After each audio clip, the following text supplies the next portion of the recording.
Well, the intro didn't play, but what's going on, guys? How are you doing here tonight? We're here talking about Monday Night Raw. It is July 6th, 2020. And I thought Raw was not bad. I thought Raw could have been a little better. There were times when I was, I guess you can say, a little bored. If that's the right terminology we're going to use here. Again, like I stated, I thought the show could have been a little bit better. Wasn't horrible. I'll go for that. Wasn't horrible. But let me check one last thing here. Just to make sure WWE hasn't announced anything in the last 15-20 minutes. And then we'll jump right in. Let a couple more of you guys join in on the live stream as well.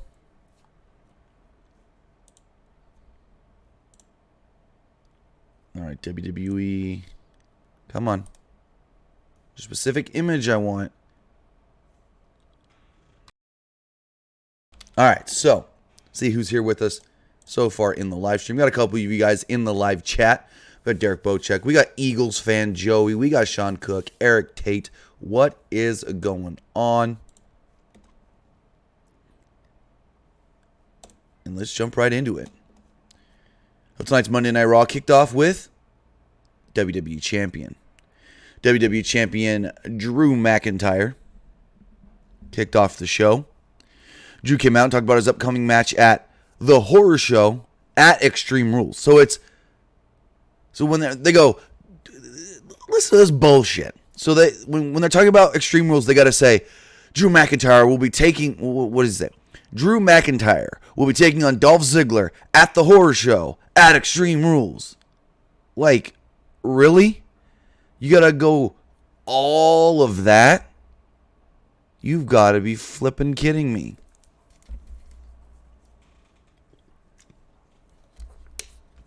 It's just too much. It's just too much because it's just like so-and-so versus so-and-so at the Horror Show at Extreme Rules. And now the new logo says the Horror Show at, and then the Extreme Rules logo. Like, are you fucking kidding me? What are we doing here, WWE? What are we doing here indeed? Also, guys, don't mind me. I still got my cough, so I'll try to mute the microphone so I'm not coughing into the microphone like right now. I don't want to be coughing in your guys' ears, especially if you're listening on with headphones and whatnot. But let's keep going. So McIntyre wanted to hear Ziggler's decision. He told Ziggler, you get to choose what type of match we do. Are we doing... And Dolph kind of threw some stuff... No, not Dolph. Drew kind of threw some stuff out on social media. Let me see if I can find the tweet really fast. About what he thinks Dolph may pick. Because WWE sent out a tweet that said... Let me see if I can find it here really quick.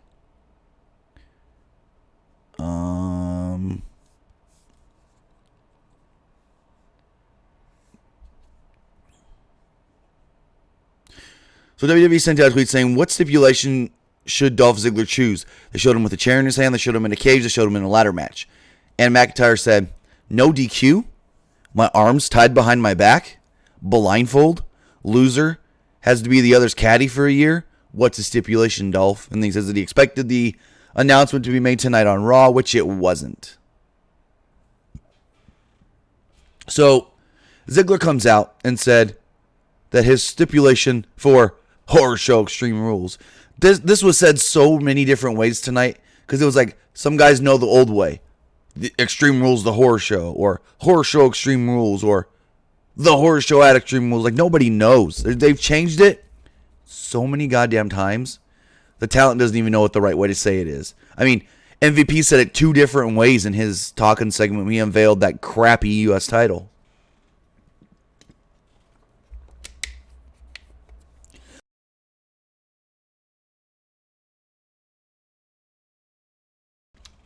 So, Ziggler said McIntyre was dumb for letting him pick the stipulation.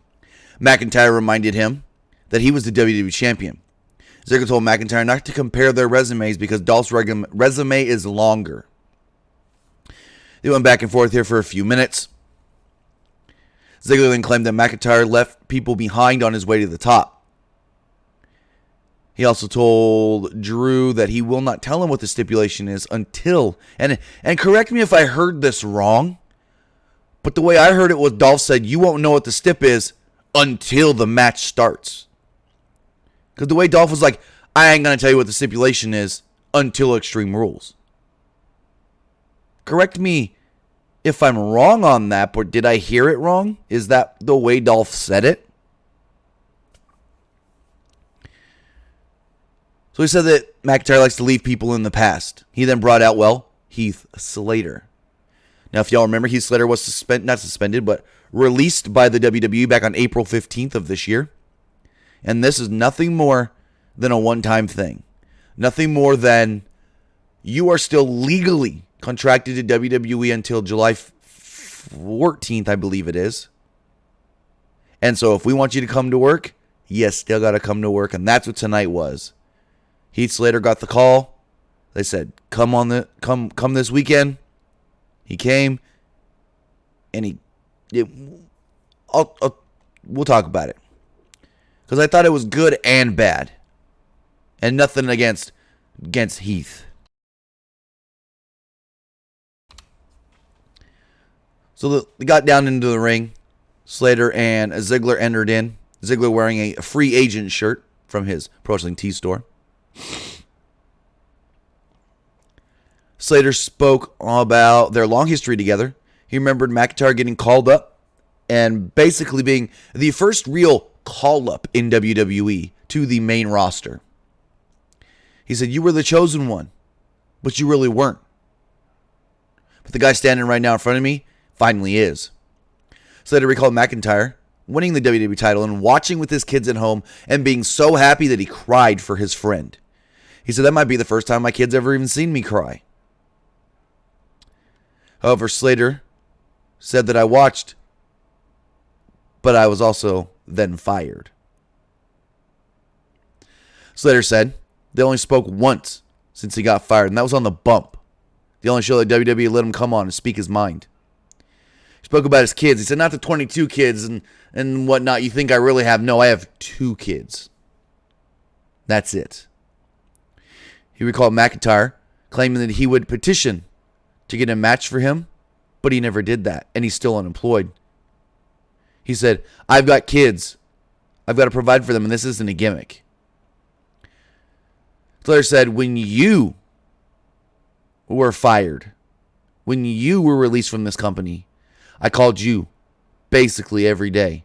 I made sure you were okay because we were like brothers. And you've called me how many times? Before McIntyre could speak, he goes, yeah. You don't know because you haven't. And he basically gets in McIntyre's face. And he goes, McIntyre's like, I'm not going to fight you. I don't know what you want here, but I'm not going to fight you. And he's just like, well, how about now? And he shoves him. And Drew's just like, no. So he slaps McIntyre across the face. And McIntyre goes, you're on. You've got your fight. I thought Slater's delivery here and his promo and everything was great. I thought Slater killed that. But then they killed him when he got hit with the Claymore and lost in 26 seconds. And it would have been quicker if Dolph didn't jump up on the apron and cause a slight distraction. Both men wrestled in their street clothes. And it was a quick victory. After the match, Drew goes to leave, but he hears some commotion as he's at the top of the ramp getting ready to go backstage.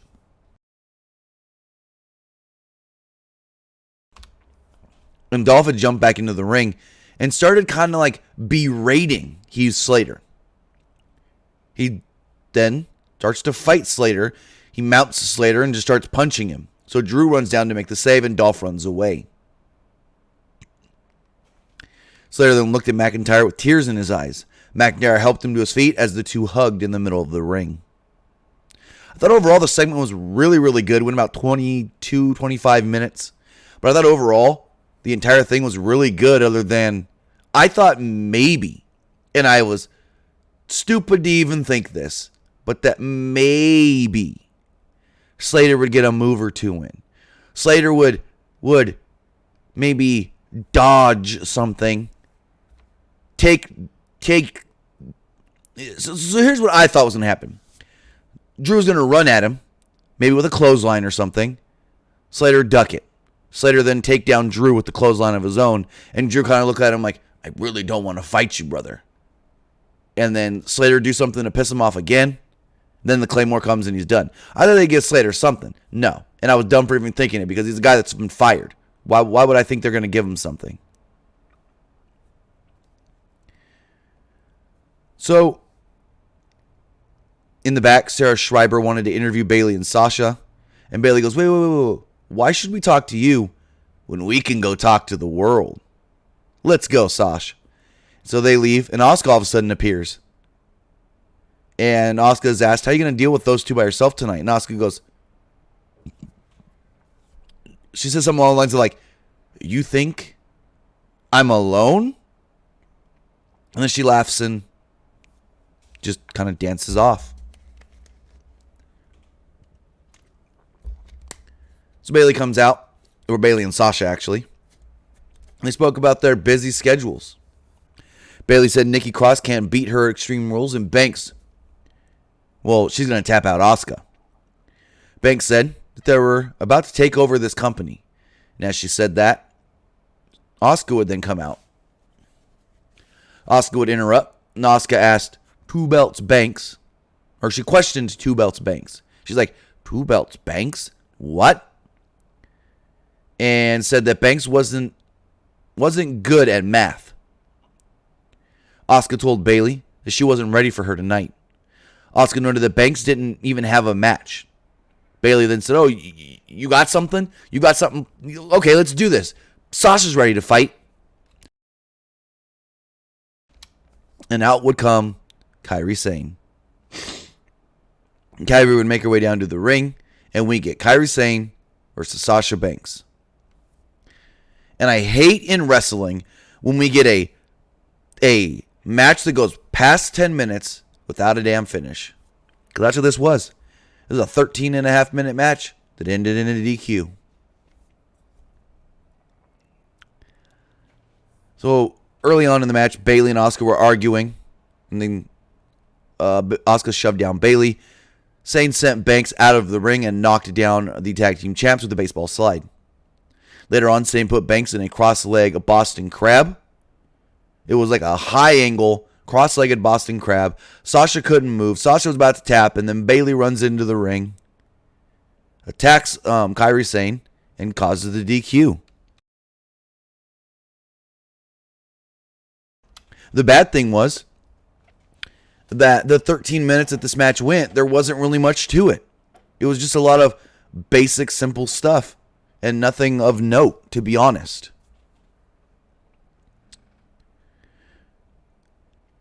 So, Sane then knocked down Bayley and went for... Oh, no. She sent both. Yeah, Asuka jumps in. They're all brawling. Tag champs get sent outside of the ring. Sane then knocked them down with an elbow from the top rope to the outside. All of a sudden, there's commotion going on backstage. They cut to the back where Aleister Black is apparently laid out. He's wearing a Rey Mysterio mask, and they've got a bunch of EMTs and officials and whatnot checking on him. Okay. I assume it was Murphy or Rollins that took him out. Oh, they let us know that The Miz was on the cover of TV Guide, which... I forgot TV Guide was even still a thing. They put him on the cover because of his new show, Cannonball on USA. Viking Raiders were playing with a bowling ball when they were approached by the Big Show. Show said he liked to have fun, but tonight was not about fun. The Raiders assured him they were taking this match tonight seriously.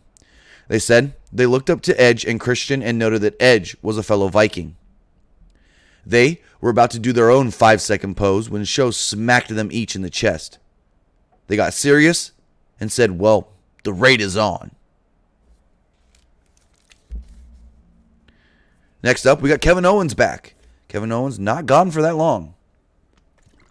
If you think about it, Kevin Owens really, to be honest, only missed, 2, 3, not even a month, 3 weeks maybe of action. So Owens comes down to the ring and he says he's got a special guest to come out. A guest that people aren't probably thinking that he would want as his guest. And he goes, and before my guest comes out here, I got to do some stuff. And he throws out the chairs. He's like, we don't need these. And he said, my guest is, a big piece of trash and someone that calls himself the Monday Night Messiah, Seth Rollins. So Rollins comes down to the ring and asks Kevin how he's doing from his fractured ankle suffered at WrestleMania as a fan yells, you suck. Well, somebody in the crowd yells, you suck. And Owens goes, yep, she knows. She's right. Owens said, his ankle's feeling a lot better. Better than Rollins' ego because he hasn't done so well since WrestleMania.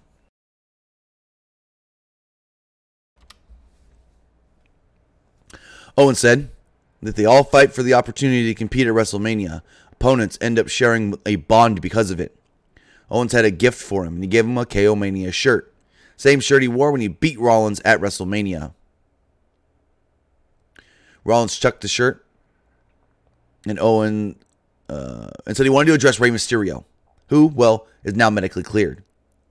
Rollins challenged Rey to a match at Extreme Rules. He didn't use a tagline. He just said at Extreme Rules. Rollins wanted to make Mysterio a permanent sacrifice. Rollins then said that Owens sacrificed himself at Mania for the victory. Owens has since, been on the shelf. I think Owens has had like 1 or 2 matches since Mania, but he's wrestled since WrestleMania. He hasn't been on the shelf since Mania. Owens said Owens needed him after all, that he should join him. He wanted to invite him to be a disciple. Owens appeared to be thinking it over when Rey Mysterio's music would hit. Mysterio came out with his son Dominic. Mysterio said Owens couldn't fall for this BS. And Mysterio accepted the challenge for Extreme Rules. Rollins was delighted that Rey accepted the match. Rollins also noted that Mysterio's mystery partner for tonight, he's missing. I don't know why he called him a mystery opponent, because we knew, or mystery partner, because we knew it was black before the show even went on the air. They announced that like 2 hours before. Rollins said, what are you going to do? Come down here and face us by yourself? 2-on-1 handicap match? And Owens said, you know what? I'll never fight alongside you, but it'd be an honor to fight with Rey Mysterio. Owens offered to be Rey's partner and said, let's raise the stakes in this match a little bit. The winning team gets to pick the match for Extreme Rules. Rollins accepted. Murphy attacked Owens, but Mysterio made the save, and we got this tag match. Mysterio was in control early until he was distracted by Rollins, and Murphy took advantage. Murphy also threatened Dominic. Owens was about to go after him, but Rollins cut him off. Rollins worked over Owens' ankle and leg, and he actually sold it like he was still kind of hurt. Owens dodged a flying knee and hit a super kick, sold the ankle off the super kick, and then made the tag to Rey, who ran wild. Mysterio set up Murphy for a 619, and Rollins made the save. He drop-kicked Mysterio into the ropes. Before Mysterio can go for the 619 again, Rollins escaped the ring and grabbed Dominic. Rollins threatened to hurt Dominic, but Aleister Black came out with his music and everything to confront the Monday Night Messiah. Dominic gouged Murphy's eyes, and Owens chucked Rollins into the barricade. Mysterio gave Murphy a 619 and a frog splash to pick up the victory. So Mysterio wins, gets to pick the step. Mysterio grabs a mic and says he has the perfect step for the horror show at Extreme Rules. Eye for an eye. Mysterio said he was willing to rip out Rollins' eye with his bare hands. Rollins. Whoa. I wrote this weird. Rollins seemed to accept, and the announcers seemed very confused, shocked, and a little disgusted with Rey's decision here for what type of match this is going to be. I don't know how this is going to work. I mean, Rey's got to lose and an eye's got to pop out from the mask or something. I don't even have a clue. So Charlie Caruso interviewed Bobby Lashley and MVP. Caruso said that there were questions surrounding the U.S. title after Cruz was taken out of action. Lashley said that he put down Cruz with a full Nelson. MVP wanted to address all of this in his own style in the ring. So MVP and Bobby Lashley come down and they announce that, well, Apollo Crews will in fact defend the U.S. title against MVP at Extreme Rules. I assumed maybe it would be Lashley. I thought they'd go like MVP beat Crews. Crews wants revenge. Lashley's taking the match. That's what I thought was going to happen. Not what happened. So MVP said Crews was impressive since joining Raw. He was bright. Bright like a, what did he call him? He didn't call him a diamond. He called him like a meteor or something. But then he ran into MVP and Lashley. And he started to lose that brightness.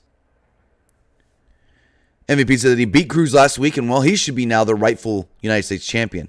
That's not how it works, guy. If the title ain't on the line, you can't just say, I'll beat the champ, I am the champ. MVP then unveiled an ugly, god-awful looking U.S. title. And WWE posted some better looking photos of this. So I'm going to pull this up here for everybody to see.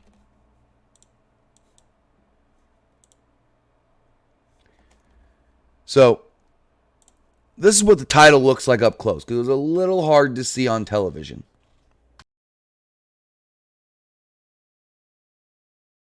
Now, I still think it's ugly, but I think it does look a little better where you can see all the detail. Not much better, but it looks like something you put on like the DVD cover. Where right here it says United States Champion, and you got the eagle and the stripes down here or whatever. I'd use that as like a DVD cover. What's the word I'm looking for? Design. Not the actual goddamn belt. I'm not a big fan of this. I think the old belt looked better. I get it. Eventually everything needs to change and evolve. But not like this. I'm not a big fan of this one. I mean, there's not much more to say other than yikes. And I know there's people that do like it. I know there's people that do like it because I've seen this be very decisive online as far as people's thoughts on the new belt. But if I'm going to give my opinion, I'm going to tell you I don't like it. So moving forward.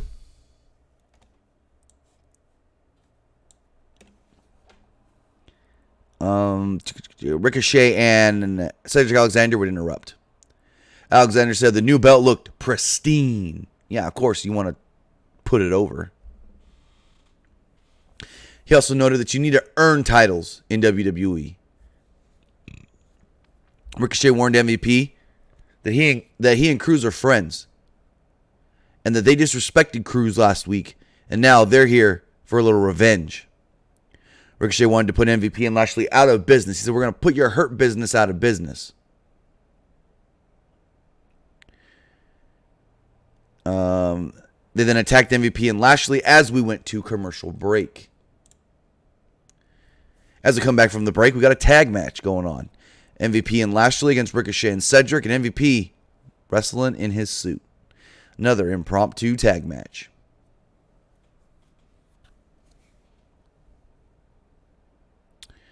So this was all right. Alexander made a comeback at one point, but Lashley tagged himself in. He hit a spear, turned Alexander inside out, and pinned him. Match went about 6-ish minutes long. Wasn't really that long. I thought for what we got, it was decent to good. Maybe better than decent. Not bad at all. These guys all worked well together, but it was just kind of another nothing match. In the back, Angel Garza tried to reason with Andrade, but Andrade told him he was sick of this. He was about to leave, but Ric Flair would approach. He told them how impressed he he has been by them. Orton would also appear and noted that he, Andrade, and Garza were all third-generation wrestlers. He respected them, but warned them not to get in their way once he got his hands on the Big Show. They agreed. They said, hey, you want Big Show? Go for Big Show. Charlie Caruso interviewed Asuka and Kairi Sane. Asuka and Sane challenged Bayley and Banks to a tag title match next week on Raw. Sane played their theme on the recorder. As we go into the third hour of the show, we got Randy Orton, Andrade, and Garza taking on the Big Show and the Viking Raiders. Babyfaces beat up on Garza early until Andrade made the tag. Andrade and Garza, well, you guessed it, immediately had some communication problems. Faces managed to take down Andrade. Show slammed Eric on top of Andrade, but Garza broke up the cover. Garza yelled at Andrade until Orton told him to get out of the ring. Orton shoved Garza into the plexiglass and grabbed him by the throat. Orton demanded that he focus and threatened to put him in the dirt if he doesn't. Orton was great here. The Heels were in control after a break, and they didn't show or explain really how they took control. Or they just started working good together. Eric tagged in and tossed around Garza before hitting a knee strike. Eric was distracted by Orton, so Garza managed to attack the Heels and take over. Ivar tagged in at one point and clotheslined Garza. The Viking Raiders tried to double team on Garza, but Andrade made the save. Orton then flew in out of nowhere with an RKO on Eric and pinned him to pick up the victory. And when I mean RKO out of nowhere, this is a big old RKO out of nowhere. Orton stood with Andrade and Garza and Vega after the match. These three together? Fuck. I mean, they're never going to be any FTRKO, but they're going to be damn close. Damn close if they keep these guys together. And it all makes sense. I don't know if they're ever going to say it, but for people that know why it makes sense. Well, Ric Flair recruited these guys because Ric Flair is the soon-to-be father-in-law of one Andrade. So he knows Andrade. He's gotten to become close with Andrade. So maybe they say that eventually, that Andrade is marrying Ric Flair's daughter. So Rick has gotten to know Andrade, and that's why he thinks that he would be a great fit to work with Randy Orton. I don't think they'll ever say it, but cool. The Iconics spoke backstage about how much they didn't like Ruby Riot and her tattoos. Riot appeared behind them. Riot said she was focused on them tonight, and that the bad news was for them. She said it wouldn't be iconic, it would be tragic. Because, well, later on, Billie Kay takes on Ruby Riot.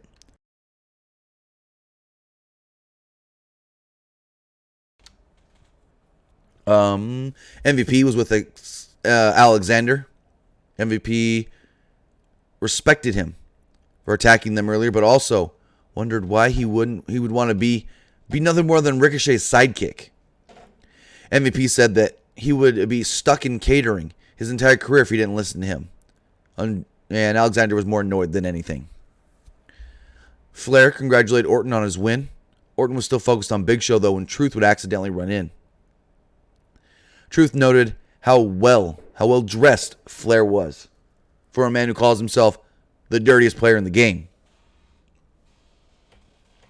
Oh, that was kind of funny. He's just like, man, you're clean and well dressed for someone that says he's dirty all the time. Truth accused Flair of being Akira Tozawa in disguise. Orton was embarrassed by this, basically.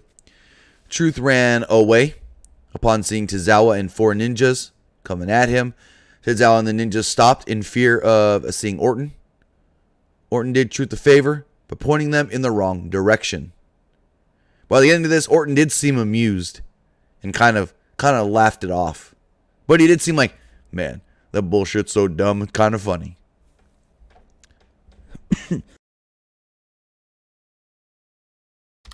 Next up, we got Billie Kay versus Ruby Riot. Match went about between 2.5 and 3 minutes. Riot was distracted by Peyton Royce, so Kay gave her an defeat, and then a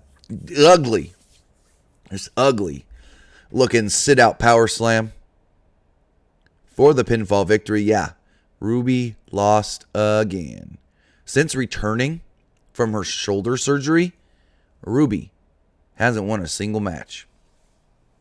Yeah, I don't think she's won a single match. Correct me if I'm wrong. She's like 0-12 or 0-13 or something like that. So Charlie Caruso asked Bayley and Banks about Asuka's challenge. Banks accepted, which caught Bayley off guard. Banks said that they had no reason to worry, and Bayley was on board. Tag title match next week. Then we go into our main event, and I'm like, damn, there's a lot of time still left in this show. These women got 23 and a half minutes, and it was all really good. So Nikki Cross joined commentary, and my thing is, crap. Vince must really like Nikki Cross, or think that she's entertaining in some way, because she's on commentary a lot recently.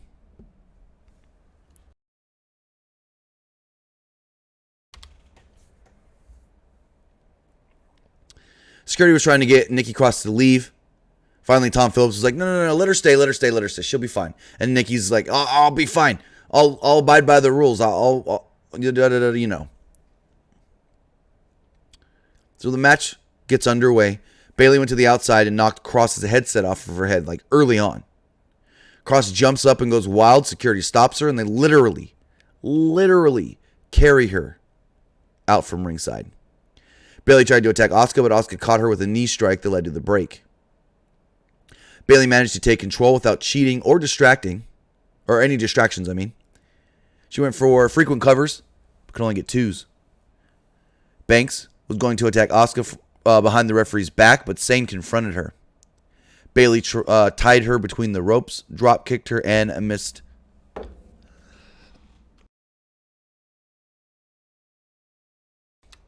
Sorry, let me read that again.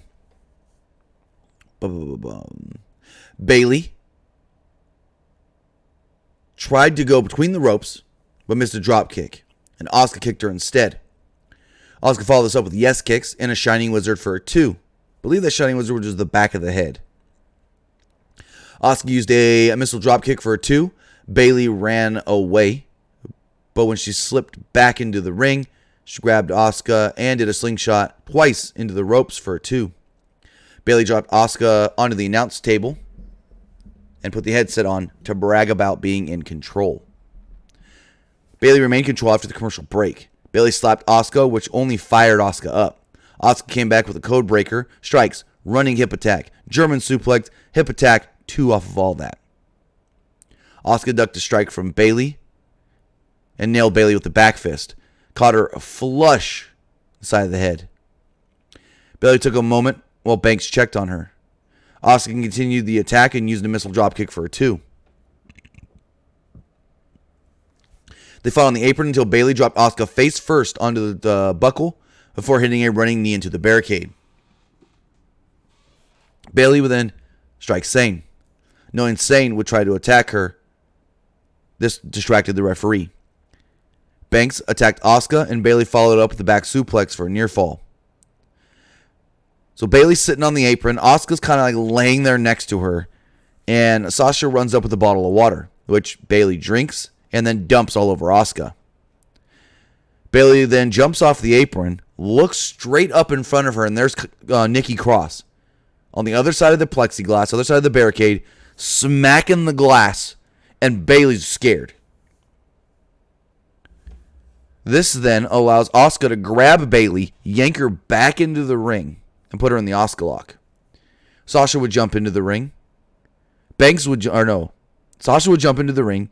Sane would jump in and spear Sasha. Bayley tried to counter the Asuka lock a few times with some cradles. Asuka reversed into a cradle of her own and picked up the pinfall victory. So with that, the Raw Women's Champion beat the SmackDown Women's Champion. And then next week, all 4 will fight for the championship, the tag team titles, that is. I thought this match was actually really good. I thought it delivered. I don't think we've seen anything this long on Raw in a while, especially since Bruce Pritchard took over. And if I had to rate tonight's show, tonight's Monday Night Raw, probably go, like my gut wants to go 6.5 for some reason. But I think I can go 7.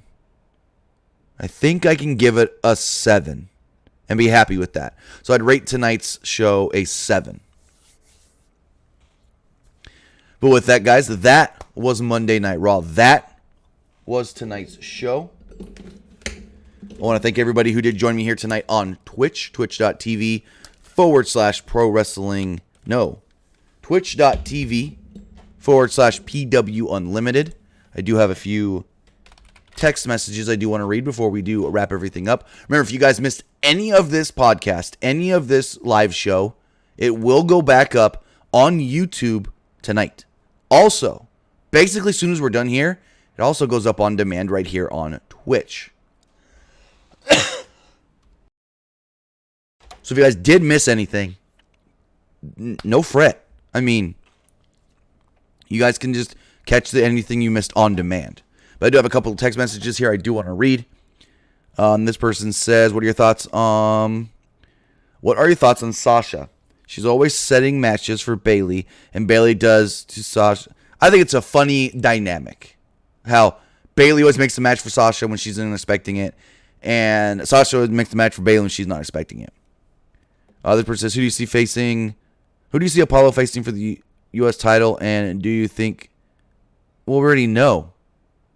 We already know that the U.S. title's on the line at Extreme Rules, or should I say the horror show at Extreme Rules. It's Apollo versus MVP. MVP will be getting that title shot.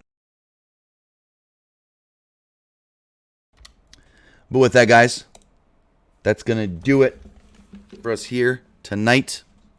And as we always do, when we finish up a live stream here on Twitch, I'm going to raid somebody. I'm going to send you guys over to somebody else. I'm going to send you over to probably my favorite Twitch streamer. If you guys haven't heard of him before, Snow Bike Mike. I'm going to send you guys over right now. Go check him out. Snow Bike Mike. Snow Bike Mike is great. He's currently playing some Call of Duty Warzone. So let's get hyped for Snow Bike Mike. I'm going to send you guys over there. Check him out. Have a good night, guys. I'll see you next time.